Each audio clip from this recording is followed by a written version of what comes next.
Ако смяташ, че целувките по ухото са странни, но все пак искаш да разнообразиш нещата, това видео е за теб. Целувката по ухото не е просто случайна. Това е нежен танц на интимност и игривост. Ухото е пълно с нервни окончания, което го прави супер чувствително. Така че, когато дадеш нежна целувка или леко гризване, това е все едно да изпращаш тръпка направо към сърцето на партньора си.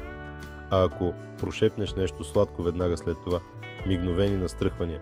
Сега, таймингът е ключов. Твърде рано и може да се почувства неудобно. Но когато сте в уютен момент, наведени близо един до друг, това е чиста магия. И хей, не забравяй да е леко и забавно. Игривата целувка може да превърне един обикновен момент в запомнящ се. Така че следващия път, когато се гушкате, опитай целувка по ухото.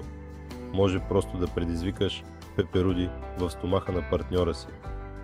Приятно целуване!